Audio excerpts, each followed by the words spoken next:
ultimately, mediumship is about communication with loved ones who are in spirit. And for everyone who passes into spirit, there is a family that's left in grief. They're left with unanswered questions. And the role of the medium, I think we can sometimes forget that we play such a vital role, because it's very healing to bring evidence of someone who's in spirit to a person who's in mourning. Now, that's never more relative when you have a mother who's grieving loss of a child, whether that child's been born or unborn, or 50 years old or 10 years old. Grief has a way of waking you up and helping to get you to ask some of the important questions in life and changing the focus from the world in front of you to what's going on inside of you. And when people come to a medium, that's what they're really looking for. They're looking for answers to the mysteries. Now, is there something in this? And when you're working with development and working for a mediumship, it is so important that you really work with spirit in a way that it's not generic, that it's specific information. So in class, I am forever pushing everyone who sits to ask spirit for more information, to give them more clarity. And anyone who sat with me in class will know that that's part of how you start to really develop a rapport with your spirit guides and with those who are coming to you in spirit. Now, for years I started to observe that a lot of people received information from spirit, but like what you were saying, it's like they're telling me, I need to do it. But I want to turn it around and say that what you were saying, you have that right to take that back and to say, that's not appropriate at this time of night. That's not appropriate in that part of my life. I need to take control of this, just like any other part of my life, so it does not become so intrusive. So part of what we work with in development class is your ability to know when to work and when to shut it down, when to close it down. So there's an opening process in a class. It becomes like a ritual. And that ritual is an opening prayer. It's an opening process where we open up the energy in a safe environment, and we ask our guides and our helpers to step forward to protect us and to help us with the communication.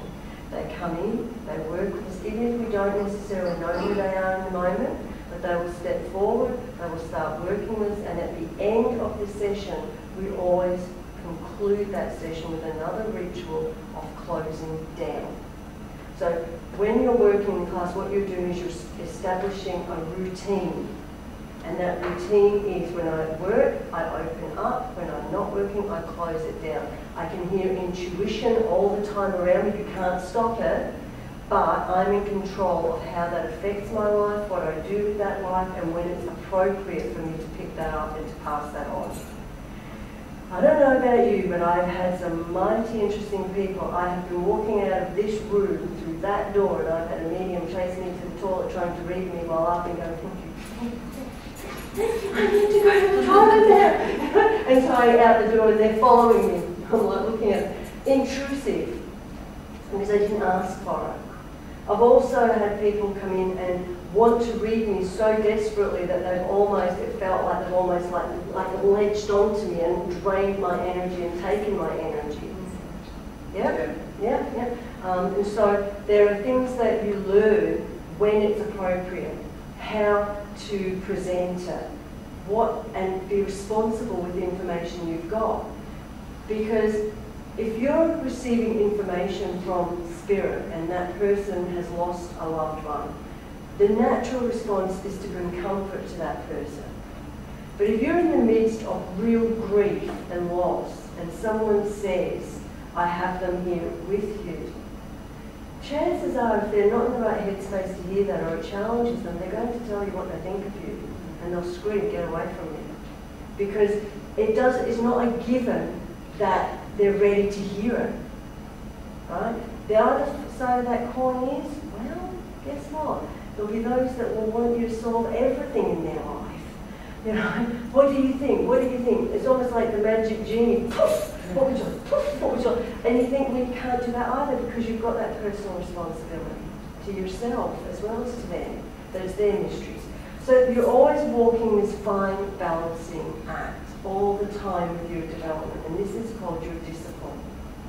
Right? So anyone who says to you, I'm going to teach you to be a medium in 6 weeks, I would strongly recommend you say, I'll take what you've got and then walk away and know that they can't teach you to be a medium in 6 weeks. Because it's a lifelong journey that you'll still be going 20 years. I am still, every time I walk through a classroom door, I learn as much from you guys as what, you could learn from me. It's a give and take sharing, and we are always learning, okay? So today, I thought we could spend the first part of this afternoon discussing guides, guardians, energy, just laying the format for how the circle will proceed. We'll stop, we'll have a cuppa, we'll have something to eat, and then what we'll do is we'll go into the actual development class part, where we'll come in, we'll do a meditation, and we'll start to actually pick up spirit and work with giving those messages. Because giving a message or a loved one, there's also areas that we have to learn and tools that we can use to help do that. We have symbolic side, we have literal side. So you have to be able to distinguish between symbolic side and what's been literally given to you in the mind and in the physical. Then there's your terminology. You've always got to say, how am I going to present it? How do I present this without causing pain to that person? You know, so just because you get that, and just because that's how Spirit's saying it, is that appropriate to say in the moment? Is there a way I can say that, keeping the essence of it without the way it's being said from Spirit? Because if you get that that person's not well, you really have no right to say to them, oh, by the way, you know, I don't think you're very well. In fact, I think, and then off you go, well, what gives you the right to say that to someone, how would you feel if that's being said to you? Now, Spirit might be giving you some inspiration on that, but how do you put that? How do you phrase that? You know, there are ways that you can say things without necessarily saying them. Right? So you always, please, always just stop it in that moment and just think, how can I phrase that in a way that will cause that person no harm? Okay? So if you are picking up an issue with health, you might just say to that person, I'm really being drawn to this part of your body, and I feel that there may be something going on here. You may be losing energy, or there may just be something that's happening in here. You may even start to feel yourself coughing, or you may feel that there's something going on there. And then you may just say to them, it might be worth taking yourself to the doctor, or just at least getting it checked for your own peace of mind. All you're doing is highlighting it, drawing their attention to it, because you're not a doctor. Okay? So that utmost is probably one of the most important things I'm going to say to you today. So that's why I'm saying it at the very outside of what we're doing here, right? Before we get started, there are areas that you would not want people to delve into, and there are areas that, you know, if it's said right, you can accept it, right? But there's also areas which are just out of bounds, which you just don't go into, and you respect everyone's right to have those, okay? Another thing that you will do is you will look at the person as you're reading them, and you will start to gauge how they are receiving your information. And if you can interpret through their body language that they're not liking how you're saying that, you need to modify it. And you know, people think it's all about communication with Spirit, but I'm very sorry to say it's that person who's in front of you. And in front then the reading's over before it's begun.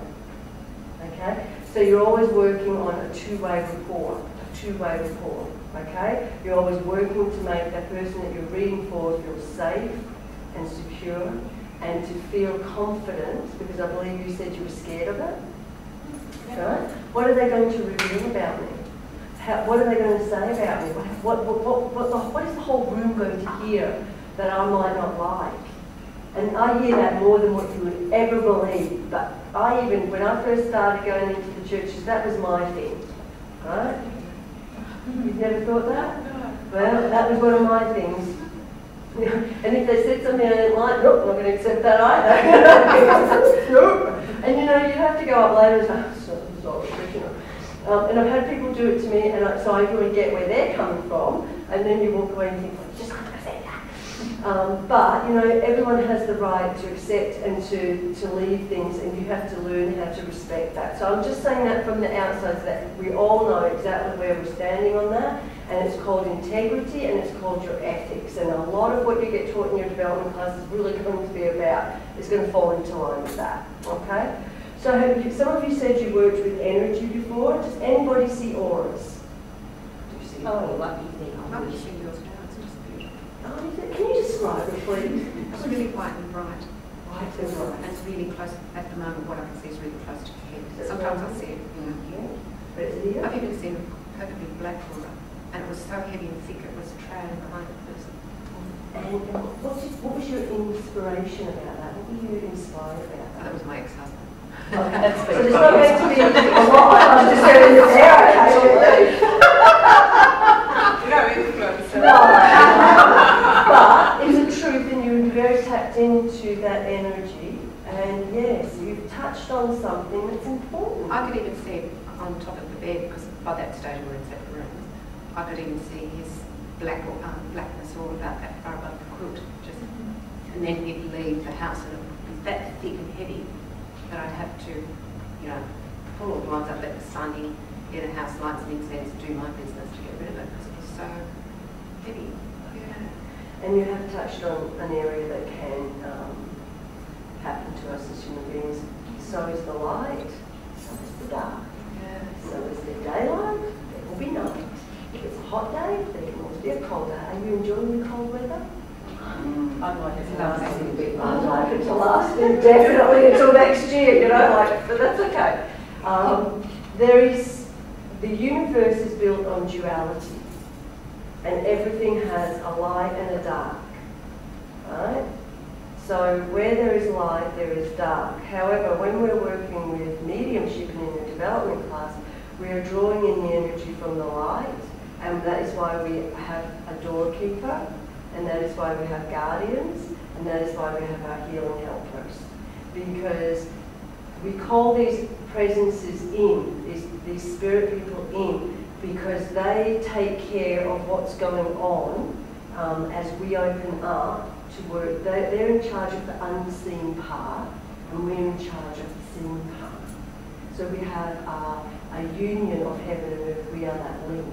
So our guardian spirit is that part, that spirit that joins us when we decide to incarnate into the earth. And that is through the whole of our life. Our guardian spirit will not change. That presence will be with us from the time we choose to incarnate to the time we come home to spirit. That is that presence, and it is your best friend, and they will always be there for you, and they will never tell you what to do. Okay? They will strongly urge you by inspiring you to turn, right? They'll impress you to have a cup of coffee, and you might be 5 minutes later, and you wonder, I never stop and have coffee. And then if I'd left 5 minutes earlier, there might be an accident on the way home, and you might come across it. And had you left 5-10 minutes earlier, you would have been right in that spot at that time, and you could have been involved in the accident. So they will inspire you, and if they do their job well, you won't know they're doing it. You'll think it's you because you're just so clever. Okay? True. Okay? But they are always guiding you. Guardian angel, guardian spirit, they are always guiding you, never telling you. Right? Your doorkeeper is a different matter altogether. So do you, any of you feel you know your doorkeeper? No? Well, that would be something we would be working at over a period of time for you to get to know. Now, your doorkeeper, when I want you to, picture this. I'm standing on a Sunday afternoon and I'm about to do demonstrations at the church, and there is 40 people sitting in the room. Now, I would say that probably as a rough estimate, each one of you might have between 1 to 5 people in spirit at this time in your life, between. And connected to those 1 to 5 people, then there's all these other people, like their mothers and fathers and all that extended family. So there's quite a network of spirit people around each one of you that you might not even know exist, right? So you're a medium and you're about to stand up and you're about to do a reading. Now, think about the law of averages. If there's one person in the room doing the readings and there's 40 people and there could be 400 in spirit who have joined you that afternoon, okay? Could you imagine the chaos and the mayhem if you just opened up and said, come on, give me a message? And it was undisciplined, unfocused, unorganised, and you had, say, Gail sitting here and you're sitting here and I'm getting the reading, and all of your relos are there, and your relos are there, and they're all cross-feeding into the medium and saying, and the medium's going, red, blue, a man, a woman. It just becomes like a chaotic mess, and it's nonsensical.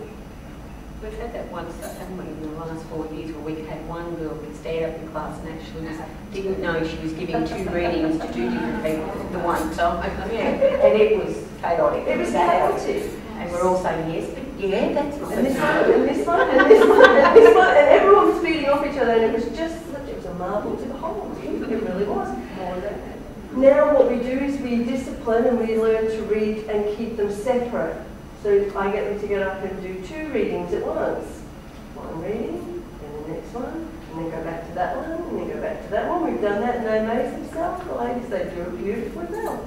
And that's the point you get to. It becomes so disciplined and so clear that you can give one reading here, and then you just say, I'll hold that there. You picked your nana, and oh yeah, that's my nana. And then you'll come to you and you'll say, I've got your grandfather, and you give that information, and we'll stop it there, and then come back to your nana, and then come back to you, and then come back to you. Most people find it very hard just to get one person in, right? But to be able to manage the 2, it's a real thing, an exercise that really teaches discipline. But that's where you get to over a number of years, right? Okay, trust me. The ladies just rolling your eyes. You learn. You learn the driver's seat. You do. You take control. So that's what your doorkeeper brings to you. Okay? The doorkeeper joins you. Today, every one of you, I'm going to make a statement here. Today, you've all walked through a development circle door. So every single one of you have just invoked your doorkeeper into action. So if they've been sitting on some cloud up there, kind of hanging out, waiting for you to catch up with the spirit of it, you've woke them up. Say hello, right? Because they're now saying, okay, we're here, you're ready to work, let's go. So when I stand up, my doorkeeper comes in, they will turn around, and I'll say it in a way that makes sense, because I don't think it's exactly like this, but to me, this is how it's ordered. Okay, I'm coming to you, I need your relatives. Right? Your relatives need to come in here. Now, I don't need any one of your relatives at the moment, so my doorkeeper will then say to you, okay, I hear you there, but you will wait your turn. We are working here. And then you might have 4 or 5 people. So you'll say, okay, so who's going to be the main voice? Who's the one who can make the connection? You can, get in here. You bring it through. Right? When you're finished, step back. When you come in, you give this next part. You're going to work there. Do you see how this works? It's sort of like the MC. That's it. However, in saying that, it's all unseen. Yeah. And it's all probably oblivious to you. Okay? But your teacher, if they're teaching you a way of actually being able to manage this, are going, whether you know it or not, that's what they're going to be teaching you. Right? And it happens naturally. Because when you step up, they step up. So it's kind of like there's this two-way communication, and yet at the same time you won't necessarily even know that they're there. The way that I say to make it easier for you is to ask them for a calling card.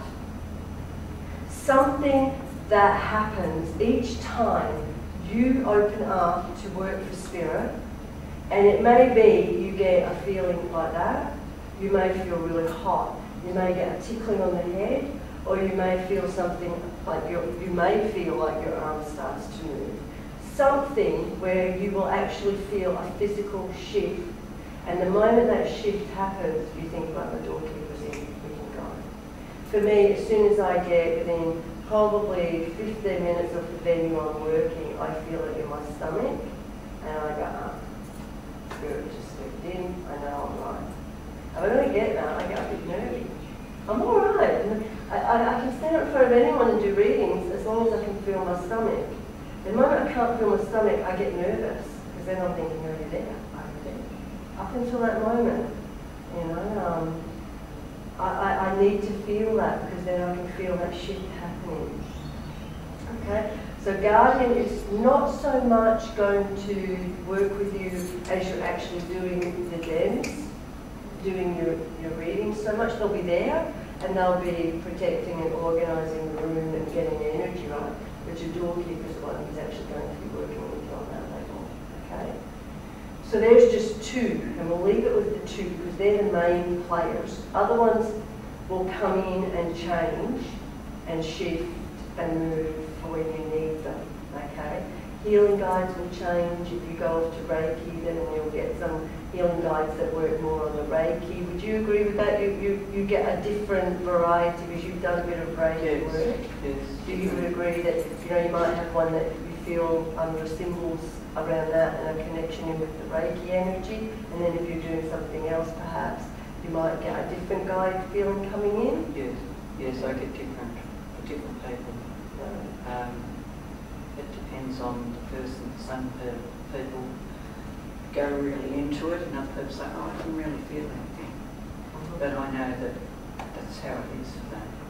That, I just get that sense that this is going to be the way it is for those people, so I just do it. And you know it's being delivered. So, your healing guides will change, and they will move, and there will be new ones coming and new ones going, and other ones leaving. And it has to be like that because you're always changing. Right? So your level of development's changing. So you have to, look at, you need a spirit energy that's going to meet this new level. And I'll also say to you that when you're sitting in development class, you will get to a point where it will feel sticky, hard. It'll feel like maybe you're not getting it as clear. Sally's gone through that, I think Gail's gone through it.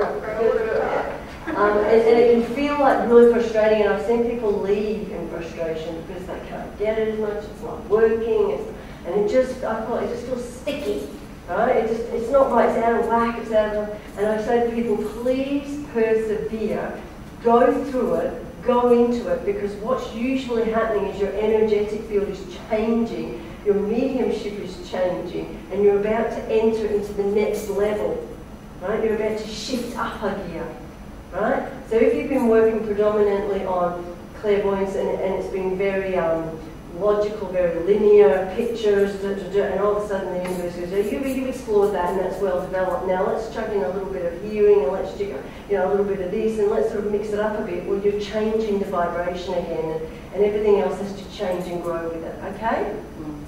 Okay. So if you go through that, I have to say to you, please stick with it.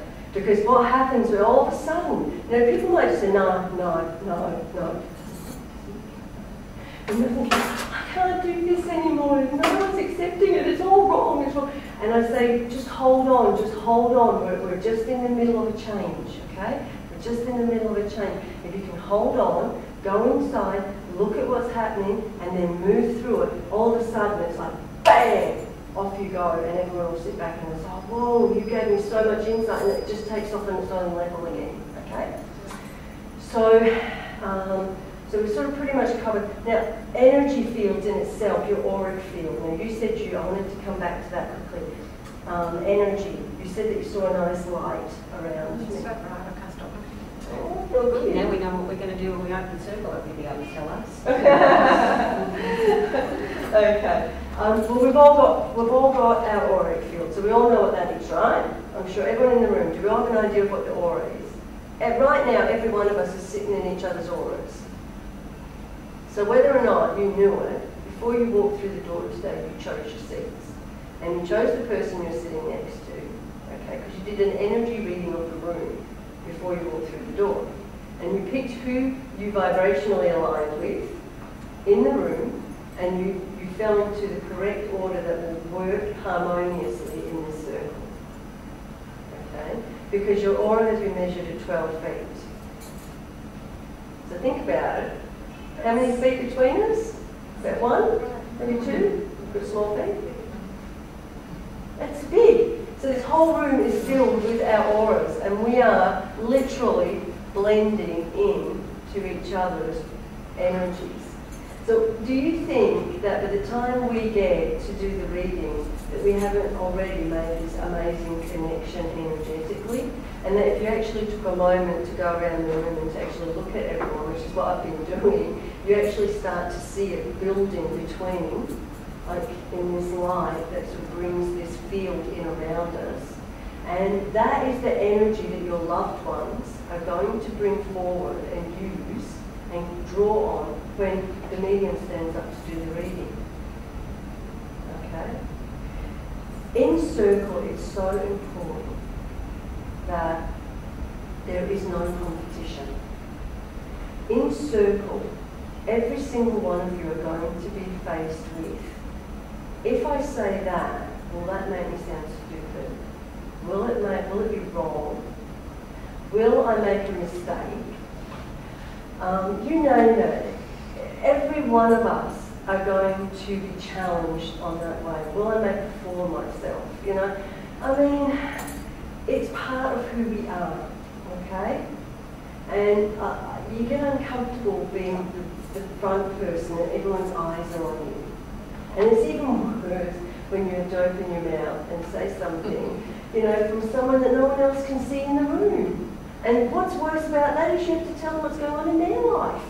Is there anywhere else on earth that you have to walk up to someone without any prompting and actually give them information so that they can verify it for you? Think about it. That is trust. Right? Because what you're going to learn is it's not you. It's going to feel like you. It's going to sound like you. It's going to vibrationally come through you, but it's not you. Because when that person says, yes, I can understand that, they're not looking at you, I didn't know that. How could I have known that? And that's when you start to build your trust. So today when we stand up, every single person in this room feels the same as you do. They feel nervous, scared. Am I going to get it wrong? We're going to have every single anxiety that you've got. We are all sitting in the same boat. I am the same. You know, we all are. And what we do in a circle is we allow a space where we can stand up and we can give that information. And even if it's not understood in the moment, it can be accepted and held. And then you bring feedback in, confirming or not. Right? So we teach you how to go, how to put it together, how to present it, and how to leave it with the person. Right? Now, from the moment you give that information to that person, it no longer belongs to you. You have to leave it with them. You can't take it away and worry about, they didn't understand this or anything else. You've got to just trust that when it's been given from Spirit, and it is going to be left with that person, and then they will take it the way it needs to have happen. So are you all comfortable with that? And know that every person feels the same, and that everyone in the room is going to be giving you, from their aura, their energy field, that support and that love, so that you can give that information. And you know, once you start working on that vibration, I swear to you, the connection is like boom, it just jumps. So what you're doing is you're lifting your energy, your aura field, your energy field up, and it's becoming finer. And Spirit, over time, are bringing their vibration into a more earthy kind of energy. And between, remember I said bumping, and between the two, they are vibrationally aligning and aligning and aligning, and eventually they kind of just sit. And it almost becomes clockwork. And that's why you can't be taught mediumship in 6 weeks. You just can't. And you never will. these are lifelong commitments. Okay. So do you have any questions at this point that you would like to open up and discuss? Anything you've been wanting to discuss or to know? Yes. I suppose just personally I was thinking like how, come to something personal, but how to get to a place where you can do it with everything that's going on in your life, and you're not just with earplugs in the silence in your bedroom in the dark, with your eyes closed. When you can stand up and tune in with all the things going on around. Yeah, I find noise and distraction, and like I'm just not tuned in the same way that I am alone at home. But there's no point doing a reading alone at home because no one can hear it. Well, no, but I do readings. It's funny, and then I get up and write them down, and then. But you are a scribe and a poet and a writer, so that seems very appropriate to me because we all have our talents and our skills, and we do what we do, and then we use your natural strength and talent. So I would never want to get rid of that. No, but I mean, I would like to. I like coming to circle, but I feel like it escalates, and I'm only at home in my bedroom. I feel that I really can't do it in it. I think so. What you're saying is you want to know how you stand up in the middle of Flinders Street Station. No, just But all that going on, all that going on, and give a reading and have nothing of that impact what's going on here. Is that what you're saying, right? Well, I think that's kind of an extreme. I know, but yeah, I suppose, yeah, just away from aloneness. Into the chaos of life. Or in a circle. Or with a friend at dinner, or why, yeah. Why do you find it so hard to tune in when you've got other stimulus around you? Yeah. And that is a really good point. And again, when I'm going back 20 years ago, my first teacher turned around and said to me, at the time you're finished in class, you should be able to stand in the middle of Flinders Street Station, so that's where I got that from, and actually be able to do a reading. And you should have no distraction, because I'll tell you what happens. At some point, you get so far into the reading that anything can go on around you. Right? You'll be in that space, right, where you're writing and it's just flowing and it's just inspirational and it's just going, and someone could be talking to you in the background and you're like, and you can't hear them. And they'll say, I told you, and you look at me but you did not. Right? And it's just so, you're so in it that nothing can distract you from it. And that's a space that you have to build, and a space that you have to develop, just like when you're doing your inspirational writing, or if you're reading poetry, or if you're watching your favourite movie, or if you're listening to your favourite music. You actually start to build that space within yourself, and it's repetition, repetition, repetition, repetition. It's doing it and doing it and doing it and doing it. And to have a process where you begin here and you bring the energy in and you do the reading and then you close it down, so to have the ritual that you can go through, okay, to get your energy into that space, to get yourself into that place where you're ready to do it, and then you just keep doing it and doing it and doing it and doing it, and over time it's like that groove in the record. It just kind of, it's in there, it just falls into it and it just goes round and around and around. So I can do that at home. I should sit somewhere busy in the South End or something and I used sit to. and do it. I used to go up to Brunswick Street and sit in the take seats.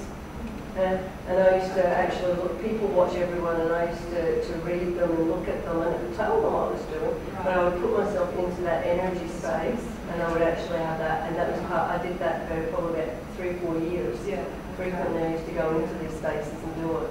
Right? And if someone said to me, would you like to do some readings, and it was in a hall filled with people, I used to say, yeah, I'll do that. And anywhere that was unorganised and chaotic, I would do that, and I would actually sit and I would meditate and I would do and find that space. And before I knew it, the discipline had got so good in me that I could literally sit anywhere and tune out. Now I can do it so fabulously that my son literally will come up behind me and I won't even know he's standing there, and I will just be off in my own little world and doing things, nothing else. It's like I'm deaf, blind to everything that goes on around me. So you just have to put yourself into it and do it more and more and more and more and more. And that's the only way, and that is the general rule with your mediumship. Quite often when I've been in a circle and everybody else is going and having a turn, I might get something to begin with and then it might fade away and I'll be sitting there thinking, oh, there's nothing here. And many times I've said, oh, I haven't got anything. I like that. But I stand up and all of a sudden it might be one little word or a feeling, something will come. And from that I can do a reading. And does it have to do with what you heard or saw first? It sort of brings that Sometimes back. it is, sometimes Yeah. I have nothing. And I stand up and I just go, oh. And then it just, Yes. a little word, like a name, might pop in. And from that, I can give you somebody who's wanting to contact you. So, and I think a lot of it is your own fear that you're not going to get anything. Yeah. That you have to have that, I'm going to do it anyway, I'm just going to stand up and Say whatever comes in my head. So that's exactly in your head. Even if Something, nothing. I saw someone in Scooby-Doo once, I remember saying that in circle, and of course I think I can't say Scooby-Doo, but when I did, it was for one of our fellow students, and she knew what it meant. It was like, I sometimes get a piece of music that just comes in my head from nowhere and I have no explanation as to why. I also have a sense of smell and taste that comes through. When I get this one's grandmother, she comes with shortbread biscuits and I can smell the butter and the sugar, and I'm a diabetic, it kills me. We call it Cleargastia. It's a bugger, I can tell you. Yes, Dominic the stroke coined that phrase. Cleargastia. Yeah. Can I just ask, I often have, like, I never sit down with the intention of trying to give someone a reading, because I wouldn't have confidence. But just regularly, spontaneously, I start, all this exquisite stuff comes into my head, and sometimes I speak this funny language and things like that. But if I tried to do it, I wouldn't know how to do it. So what is You that? will. You will if you get into a moment and you do. But it's never like a message for the neighbour about her uncle digging the potatoes or something. It's sort of like stuff about humanity and What's called trends. There you go. There's trades and you can teach and we know. That's where so you. where's it? It's not coming from my blood or something. It's, I love trends. I never get to do enough trends. I have this beautiful soul who comes through Scott, and he is. I've got quite a number of guides that come in and they speak, and so what I do is I allow my consciousness, Carol, to step out, and I allow a spirit consciousness to come in, and then they actually start the speaking process, and it's called trance. so you do that with intention? I do that with intention, and in a class you would, if you were working on a class that was teaching that, you would actually learn how to do that. We touch on it with inspiration. Does it ever happen to you without, you might be driving a car or Thanks to everyone else. or something? I'll tell you how it happened the other day. I got up and I was getting ready, put my makeup on, do my hair as I still do, excuse me, Matthew, and they spend a lot of time in front of the mirror doing it, but you know. And I started to get a lot of information about suicide. And I thought, whoa, that's interesting. I'm doing a talk at BSU soon. So I must be getting inspired from Spirit as to what I'm going to talk about. I'm going to do my inspirational talk up at BSU. So I let the story unfold. And they were sort of talking to me about the different connections between suicide and things. Well, I get a phone call by 4 o'clock that afternoon. It's what I've been doing for the last week and a half.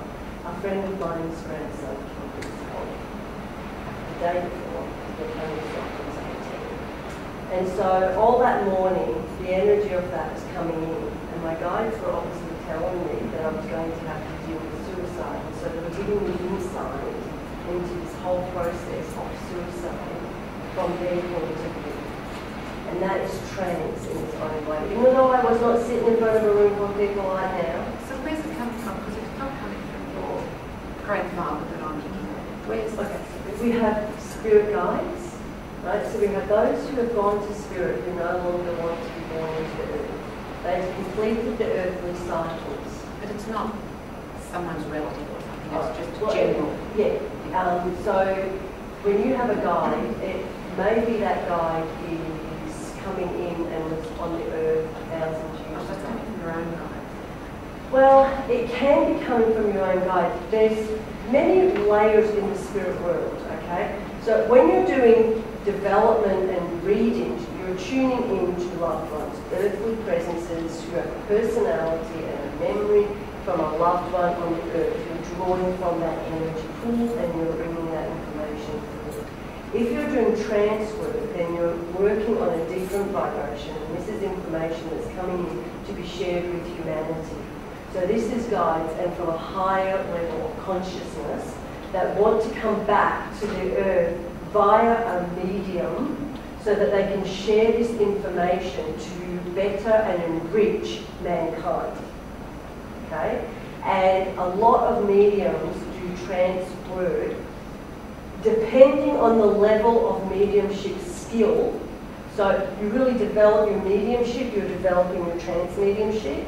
So you start to develop a really good rapport with the spirit world. You get to know your guides, you get to work with them, you strengthen that muscle, that vibration lifts up higher, they lift down lower, your energy's moving up over time. Your higher consciousness, a level of higher consciousness that may go beyond just the earthy type of energies you've passed, can then start to be drawn to your light. They'll start to make that connection in, okay? Now you've been doing a bit of meditation, you've probably been looking a lot of things, you might have quite, you may have had lives as a speaker or a scribe, you may be quite artistic. If I've got it in my hand, it can be 3 hours later when I put it down, it's just go. So you've already got that automatic pilot going on. Very easy for a spirit guide for you to move yourself out and to allow spirit to take over. And then spirit move out, and then you come back in. And that is the actual trance. But what I say is every form of mediumship you do is trance, because it's a transfer of information. And you're actually bringing that consciousness into yours and you're sharing, okay?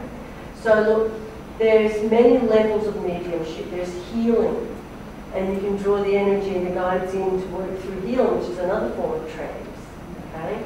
Right? So there's many ways that you may start in a development circle with this niche of mediumship here, reading here, reading here, reading here, but all the time you're strengthening the muscle to bring it in to come here, okay? So work with that, but have a discipline. You know, this is when I'm working, this is my process, this is how I close down, okay? This is when I'm prepared to do it. And if I'm writing, this is what I'm going to do, because that's automatic writing. That's a form of mediumship. Do you understand? It's all forms of mediumship. So do you feel you have a bit of a grasp on mediumship, on the circle work, on what we'll be doing in the circle work when we're about to go and do that about now? Is that, what time is it? It's about 22 minutes to 3. Right, so we're really going to get started because one of these started work. But we have to set the foundation first. We have to know what we're doing, and you have to be confident and trust that you can open up the energy around you, invite spirit in, and give that information. So are you all pretty confident that you would be in a space where you might be able to do that a bit later with a bit of help, knowing that I'll be working with each one of you as you open up to do that and supporting you to do that. Okay? Are you comfortable? Yeah. I'm nervous. You're nervous. Don't you be nervous, you will love it. There's no more of a high than when you actually get the inspiration and you give it and someone goes, ah, it's my mom. Because truthfully, ask yourself one question, why do I want to be a medium? Why do I want to develop that? Does anyone know why they really want to develop this yet? I find it just fascinating. Like, I feel like a sponge, like, just can't get it. I don't know why. I feel like I can't notice. Why someone feels insistent you take on stuff to embrace it and develop it? Maybe that's your contract on this earth. And I would think if I'm just inspired, as you said that, I just heard. And I don't know who said it, but I trust, so I'll give it to you. That you're very self-conscious, you're very quiet, you're very introverted. What a wonderful way to challenge you to step up, come out of your introverted self and to allow others to see your light shine. So I would think that there'd be quite a number of spirit people around you going, oh, we know you can do it and it's your contract this time. You are going to stand up and everyone's going to see you because you can do it. If you so choose, by power of choice. So the challenge is, what is the challenge? So that would be part of the contract for this life. So through the course of your life, you would have been placed into situations where you would have had to step forward, find your voice, speak up, and perhaps that might not be the natural thing for you to do. Do you understand that? Do you see how I just did that? I would be giving part of the reading because I was actually impressed by Spirit that was why you would be placed on the earth at this time when you chose this life. Right? Because there's no point to being on the earth unless you're of service to yourself, to humanity. That's why you do this work. It's service. So everybody that's around today is ready to make this all that. Yeah. Otherwise you wouldn't be here. No matter how nervous you get. Yeah. Very easy to don't have the skills. Even if you believe you don't have the skills, I know you do. Because you see, I've probably been doing classes for like 8 years now, solidly, right? And you would not believe the amount of times I've had people come in and say, I can't do anything. I don't have any skills, but I have an interest. Really? I married one, he's the classic. He's such a beautiful healer. But I've got nothing. That's his catchphrase. He sat in class with me and he lives with me. And I've worked with him and I've given up. I've said to the universe, okay, he's a healer. Right? His gift of charism is going to be to lay hands on and channel healing. And he's maybe not meant to do the readings. He wanted the readings, he wanted the trance. He was like, talk about them pushing you, he's like, ew, right? And he would push me, and I would sit there, and I just went, you know, I can get magic out of most people, darling, but you, I feel like you've got your heels in the mud and I'm pulling you. I've got nothing, right?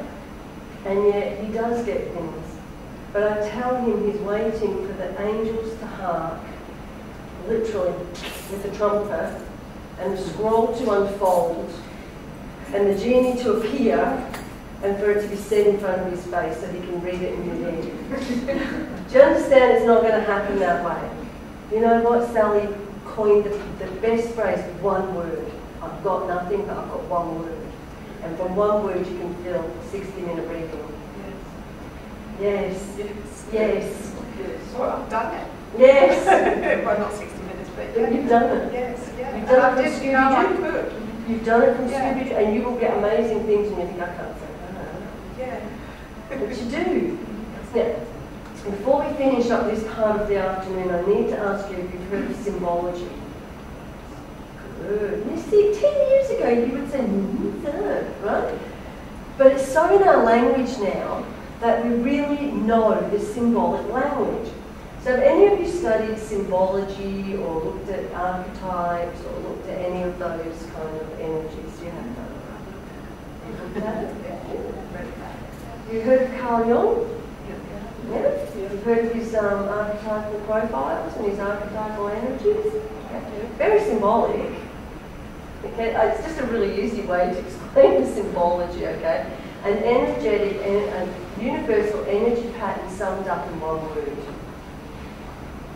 A universal energy pattern summed up in one word. That is a symbolic word. Yes? Okay? No? A universal energy pattern summed up in one word. So, you've all used it. You use your symbology every minute of your life. So, have any of you got any family members who you would say would fit the bill as a king? You know, they're the head of the court. They are the leaders in the room. They are quite, you know, regal in their way they hold themselves. They take charge. They manage the money. They look at they always have their queen next to them, you know. and you know, if you cross her and there's two queens in the queendom, one of their heads coming off, you know. Like, you've seen them. I mean, I just think of my nana and I think, you know, my mum and the two of them in the same room together and the queens back off each other, and it's beautiful to watch the dance of this. But you've also got the clown, and they're popular, and they're the jester. You know, the person who can come in and say the most profound thing to someone that nobody else would dare to say, yet they can do it, and they can put it in a way that can be taken in humour, and the person looks and goes, okay. But if you said it, they would want to, you know, put your head in the guillotine type of thing. You know, these energy patterns, symbolic energy patterns, and we sum them up in one word. So when Spirit are speaking to you, the first language they may use, is symbology. Because it takes a lot of words to describe a picture, but it takes 1 minute or a second to flash the picture in front of you. Right? If you were to look at a picture, you see all the information, but to describe that picture will then take you quite a bit of time to do, right? So picture form, or one word, is a way they can bring a whole message in, because it's got to be quick. Otherwise everyone's gone to sleep by the time you're finished. You don't want that.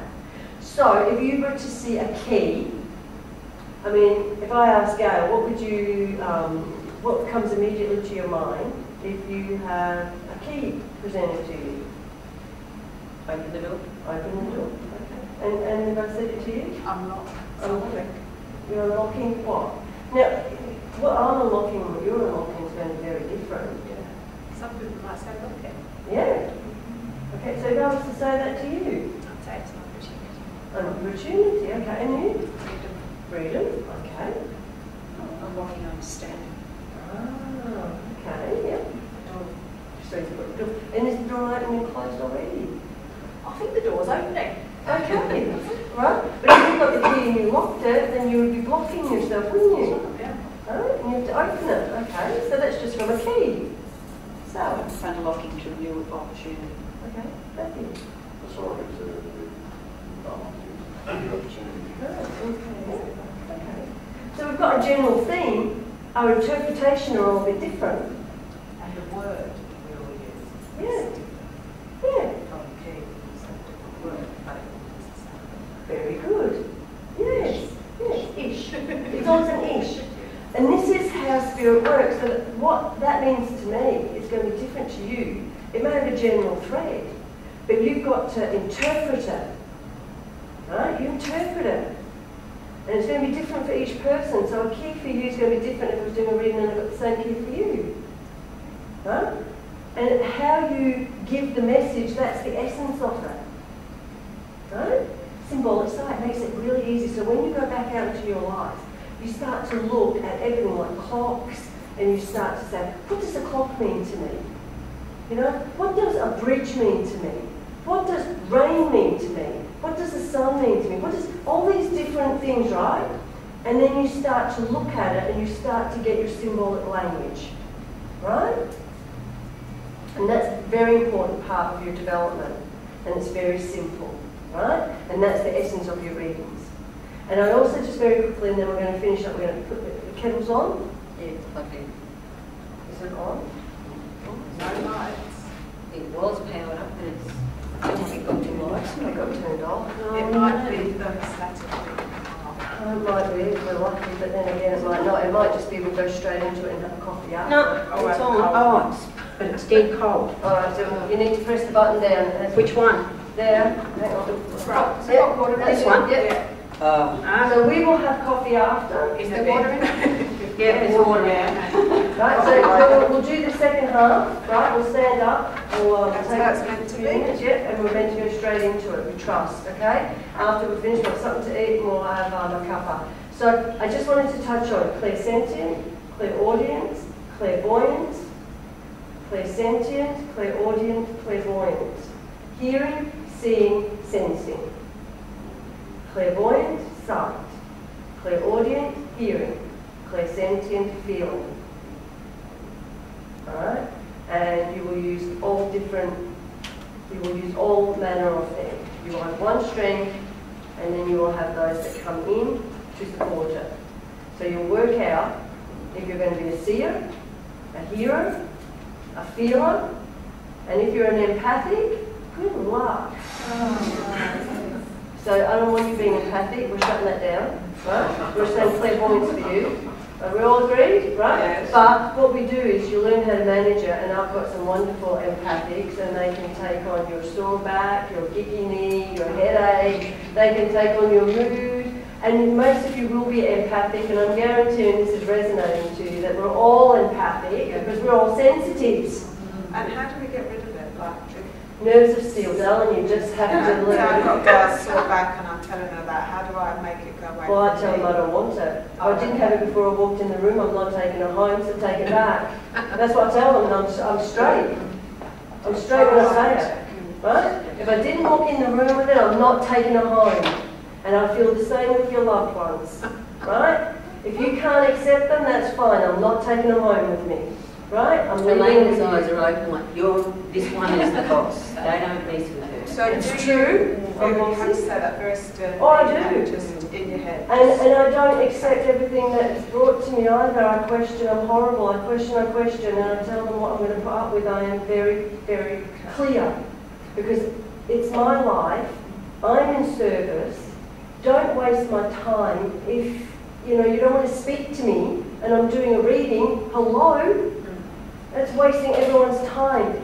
Get someone in who can, and that's how I will speak to them. Very bluntly, actually, and not rude, but Assertive. yes. And that's because I've learned if you take shilly-shally, wishy-washy rubbish, they'll peddle it out.